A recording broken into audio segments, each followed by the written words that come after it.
साथियों नमस्कार, स्वागत है आप सभी का आपके अपने यूट्यूब प्लेटफॉर्म पर। यूपी टेट सीडीपी की जब बात आती है तो शिक्षण की अवस्थाएं और शिक्षण के स्तर और उनके चरण से निश्चित तौर पर सवाल बनता है। जी हाँ, चाहे वो जैक्सन हो, फिलिप डब्ल्यू जैक्सन या हर्बर्ट हो या मॉरिसन हो, इनसे सवाल तो गारंटी है बनता ही। यानी कि शिक्षण के स्तर में स्मृति स्तर के जो प्रतिमान होते हैं उससे सवाल आप सभी के परीक्षा में अनिवार्यता पूछे ही पूछे जाते हैं, जिसमें हर्बर्ट से सवाल आपको देखने को मिलता है, मॉरिसन के बोध स्तर से भी आप सभी को सवाल देखने को मिलेगा। तो एक बार सभी लोग एक काम करिए कि वीडियो को शेयर कर दीजिए, ज्यादा से ज्यादा मित्रों तक वीडियो को पहुंचा दीजिएगा। लाइक और शेयर करने का काम आप सभी लोग तेजी से कर दीजिएगा, तेजी तेजी से आप सभी लोग वीडियो को लाइक और शेयर करने का काम कर दीजिए।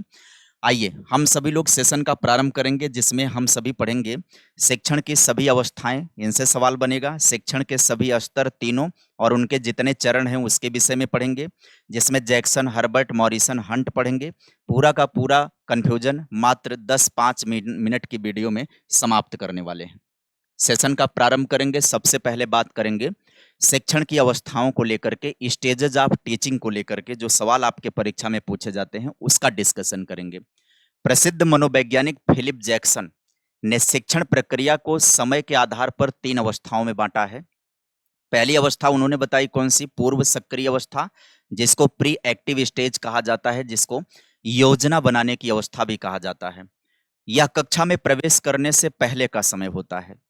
यानी शिक्षण उद्देश्यों का निर्धारण करना, विषय वस्तु का चयन करना और शिक्षण विधियों की योजना बनाना, ये पहला चरण होता है अध्यापक जब क्लासरूम में प्रवेश करने जाता है उससे पहले का। जैसे हमारा काम कर लें, जैसे ये एआई ने हमारा एग्जाम्पल दिया है कि जैसे आप लाइव क्लास में जाने से पहले पीपीटी और नोट्स तैयार करते हैं, तो जैसे हम लाइव क्लास में आने से पहले अपना पीपीटी नोट्स बनाते हैं, तो ये हमारा प्लानिंग हो जाता है। तो आपसे सवाल कैसा बनता है परीक्षा में, तो बता देता हूँ। जैसे शिक्षण का उद्देश्य का निर्धारण हो गया, विषय वस्तु का चयन हो गया, शिक्षण विधियों पूछेगा कि ये शिक्षण के किस अवस्था के अंतर्गत आने वाले हैं। ऐसे ही सवाल बनेगा, शिक्षण के किस चरण के अंतर्गत आते हैं या शिक्षण के किस अवस्था के अंतर्गत आते हैं। आपको उत्तर सही करना होता है पूर्व सक्रिय अवस्था या प्री एक्टिव स्टेज के अंतर्गत आता है। सवाल समझ में आ गया ना कैसा सवाल पूछेगा? तो आपको इसी मुद्दे पर फोकस करना है। शिक्षण के उद्देश्य हो गया, विषय वस्तु हो गया और शिक्षण विधियों का जो चयन हो गया, इसकी योजना बनाना, ये पूर्व सक्रिय चरण के अंतर्गत आता है।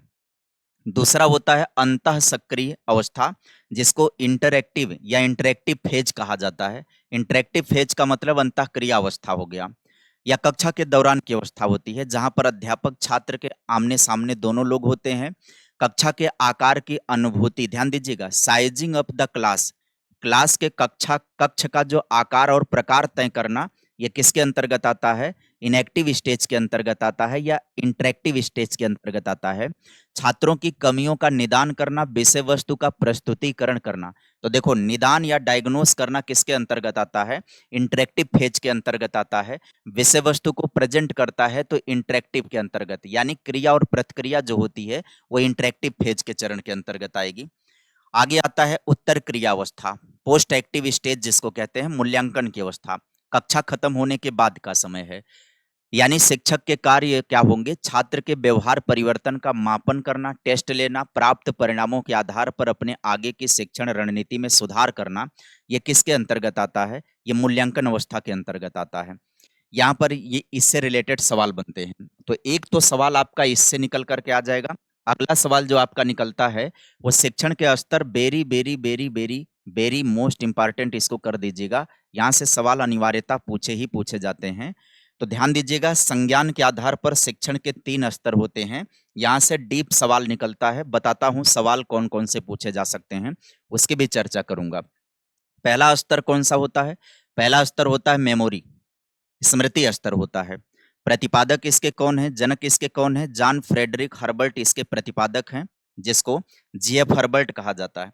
आप कतई हर्बर्ट स्पेंसर मत समझ लीजिएगा। हर्बर्ट स्पेंसर दूसरा व्यक्ति है और जीएफ हर्बर्ट दूसरा व्यक्ति है। इसकी प्रकृति कैसी होती है? ये विचारहीन होता है और केवल रटने पर आधारित होता है। ध्यान दीजिएगा, रट्टे पर आधारित होता है। स्मृति स्तर सबसे लोवेस्ट लेवल होता है। हर्बर्ट की पंचपदी प्रणाली के 5 जो स्टेप होते हैं, परीक्षा में इनका सही क्रम पूछ लेता है। तो आइए इसके 5 पदों की बात कर लें। ये पंचपदी योजना हो गई, ये हर्बर्ट की पंचपदी योजना हो गई। पंचपदी योजना हर्बर्ट की हो गई। ये आपको जरूर याद होनी चाहिए, इस बात का ध्यान रहे, जरूर से जरूर याद रहना चाहिए। ये कई टाइप के सवाल घुमा फिरा करके पूछे जाते हैं। अभी हम कुछ सवाल बताएंगे जो प्रीवियस में आए हैं, मौखिक ही बताएंगे। सबसे पहला पद होता है प्रस्तावना। ये सवाल आया हुआ है कि हर्बर्ट के पंचपदी योजना का सबसे पहला चरण कौन सा होता है, या स्मृति स्तर के शिक्षण उपागम का पहला प्रतिमान, पहला चरण कौन सा होता है, तैयारी का चरण, प्रिपरेशन का चरण होता है। या पाठ योजना निर्माण का पहला चरण कौन सा होता है, तैयारी, क्योंकि पाठ योजना का निर्माण इसी के आधार पर किया जाता है। इसमें छात्रों के पूर्व ज्ञान की जांच कर उन्हें नए ज्ञान के लिए तैयार किया जाता है। प्रकरण के प्रश्न पूछना ये प्रस्तावना के अंतर्गत आता है। प्रस्तावना के बाद प्रस्तुतिकरण का नंबर आ जाता है, प्रेजेंटेशन का। नवीन ज्ञान को हम छात्रों के सामने प्रस्तुत करते हैं। उसके बाद तुलना या साहचर्य आ जाता है, एसोसिएशन या कंपैरिजन।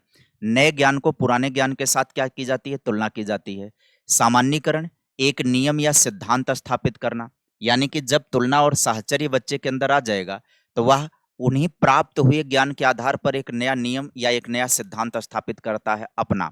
और अंत में सीखे गए ज्ञान का अभ्यास करना, उसका प्रयोग करना, प्रयोग या अनुप्रयोग चरण पर आ जाती है बात।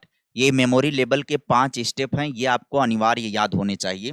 उसके बाद दूसरे पर चलेंगे तो बोध स्तर आता है। बोध स्तर का प्रतिपादन किसने किया है, एच.सी. मॉरिसन के द्वारा किया गया है। यह विचार युक्त होता है, इसमें रटने के बजाय तथ्य को समझने पर बल दिया जाता है। ध्यान दीजिएगा, इसमें मॉरिसन के 5 पद बताए गए हैं, वो परीक्षा के दृष्टि से महत्वपूर्ण होते हैं। देखिए, पहला जो चरण होता है अन्वेषण होता है, ध्यान से समझिएगा, पहला चरण अन्वेषण होता है। इसमें शिक्षक छात्रों के पूर्व ज्ञान को खंगालता है और विषय का क्या करता है, विश्लेषण करता है। दूसरे नंबर पर प्रस्तुतिकरण पर आता है। प्रस्तुतिकरण में विषय वस्तु को छोटी छोटी इकाइयों में प्रस्तुत किया जाता है। तीसरा चरण होता है आत्मीकरण का, ध्यान दीजिए, आत्मीकरण। यह सबसे महत्वपूर्ण पद है। छात्र विषय वस्तु को गहराई से समझकर अपने अंदर क्या करता है, आत्मसात करता है। चौथा चरण होता है व्यवस्था का या संगठन का।